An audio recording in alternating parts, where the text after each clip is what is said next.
Hey Steve, I'm reporting in because I know a while back I told you I would be building myself a new computer. Last week I ordered the parts and due to New Year's they were late shipping, but I got them today. I'm currently going through, getting everything out of its packaging, and I will be putting it all together on video. Thus far we've got power supply, CPU cooler, CPU, some random cables, motherboard, RAM, and under that the graphics card. More cables, all the instructions I've got to go through to mount that onto that, which should be fun. But I will let you know once all this comes together. I've got the case laid down. This is a monstrous full-sized case. I had it apart yesterday, looking at all it could do. There's quite a bit of space to work in. The first thing I'm going to do is pop these screws, and then pop the case. It's got a big window on the side. I'm going to use that to peer into the beauty once it's finished. But I'm going to mount the motherboard next. This afternoon's D&D plans were cancelled. Make some space on the table for this shenanigans.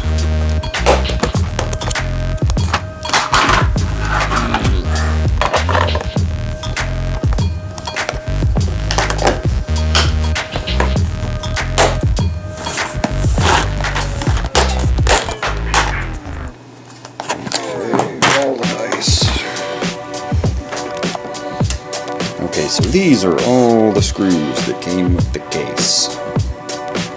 There are tons of them. The guide goes through each kind, and I've come to find through a little bit of research that these are my motherboard mounting screws. I've removed the motherboard from its static enclosed case and placed it where it needs to go. There are tiny little screws already screwed into the case. Some cases don't already have those, but they include them and you can screw them in as needed and get these pre-drilled holes. I've popped it in where it needs to go, time to screw them in. The folly of every build. You put this on the back of the case and you see that something is missing. It needs a face plate, but the plate doesn't go in from the outside, it goes in from the inside. So, I'll have to move the board out slightly. May not be able to do that with the camera in hand. Or I can.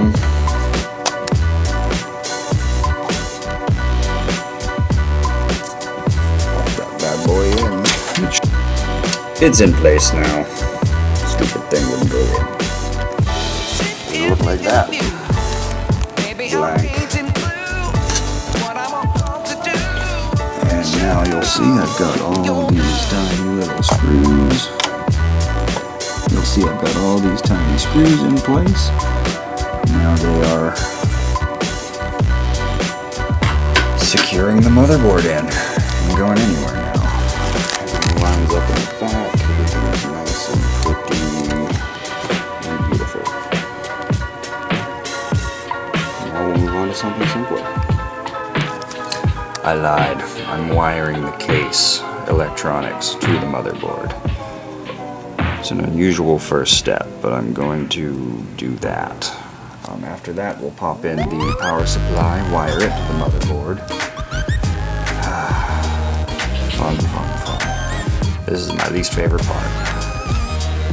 I've gone through that instruction guide and that instruction guide, and I came across that power info. That should be exactly what I need. If it's not, I will be taking it all out again and putting it back together in a different configuration. For now, I'm leaving it there. We'll see how that goes. Systems with less power only need this little guy, but systems with more power need the additional power. 24 port. It took me 3 hands to get that thing together and in there. Don't ask me where I got the third hand. Now that I've got the side case off, I also cleaned up that USB 3 cable here. Now it's shorted.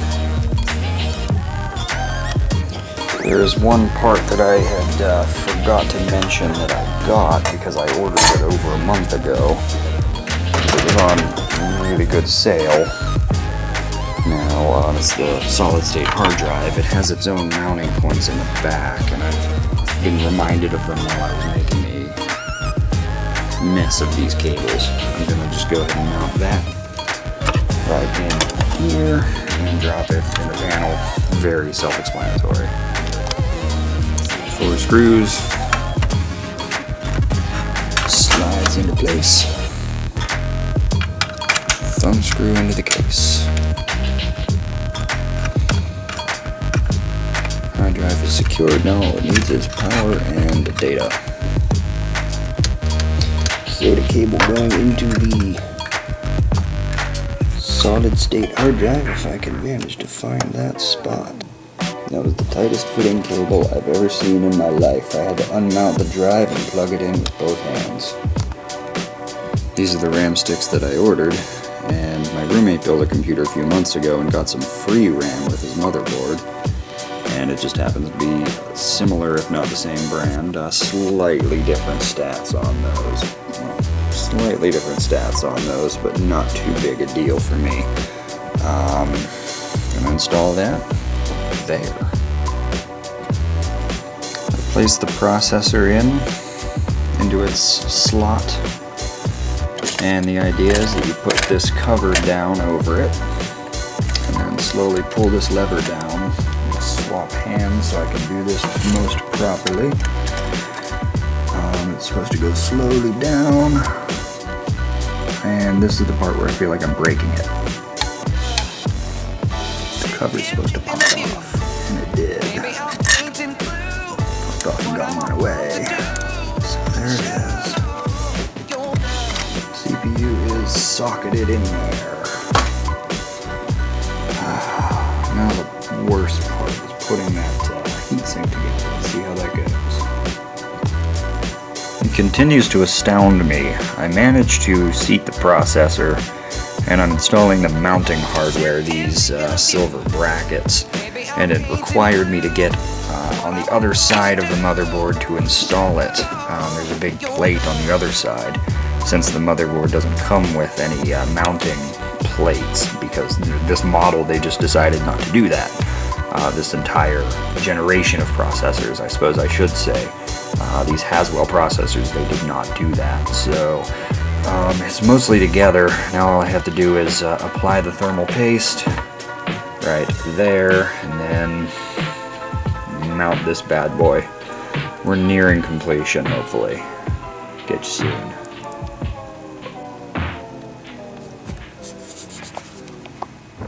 Much like transforming into a Super Saiyan, the only way to properly install the Noctua NH-D14 CPU cooling system on a Haswell i7 processor is to get super pissed off and start swearing because the threads of the screws won't catch. Only when you get super pissed off will they do it. I installed all the hard drive data cables here. There's 2 more slots for them. I'm going to see if I want to put the extra cables in now or bother with that another time. I've threaded one to the back and plugged in the solid state hard drive. Maybe you can see that there. But it's time to put this bad boy, the graphics card, into that slot. I mounted it in the highest port, hoping I don't regret that. Crossfire bridge is not needed. This is if I was going to use 2 cards. I'm going to take those covers off, they're a bit tight. I'm going to power this graphics card with these cables, and then we'll see what happens. And this side is absolutely beautiful. I will cable manage and add my old hard drives once I've installed Windows and given it a chance to confirm that everything is working. Until then, I am a completely broken man, and I am ready to just kick back and use a computer. Hopefully I won't have to take the whole thing apart again, but this time I know what I'm doing, so it shouldn't be so bad if I do.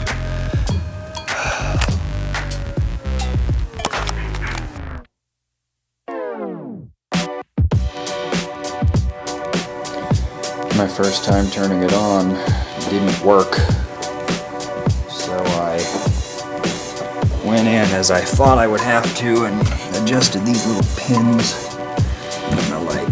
Adjusted my pins down there and tried it again, and it worked. So it's working. The BIOS does this cool little number thing. I'm not sure what that is yet. Lights on the graphics card. All my fans are actually spinning, which you may be able to see better on the video than even in person, which is cool. That one is spinning. So I got all this mess to clean up, but after giving it a test, I've got it booting. That's exciting.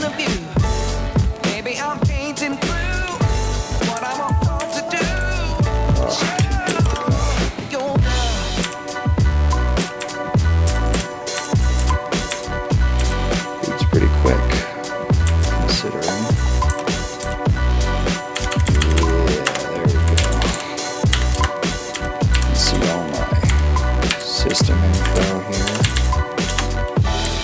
Peripherals, it's got all the stuff that I have in here, hard drives. It's just exciting. So, from here I'll install Windows and get going on confirming that all the hardware is good. Thing I was most worried about, temperature. It's looking awesome. That is really cold. Once I get doing something, maybe that'll change. My only concern is this frequency, the memory's frequency, is lower than it is on the packaging. It was supposed to be 1600, showing at 1330, which is a step down. I'll try to fix that, but a lot of people who build computers find God during this process, so I'm just glad it all worked out. Hey Steve, it's me from several months after I filmed the initial building of this computer. Everything went great. Few timing issues with the RAM, some instability once Windows was installed, but all the extra drives went in just fine. Graphics card still chugging along.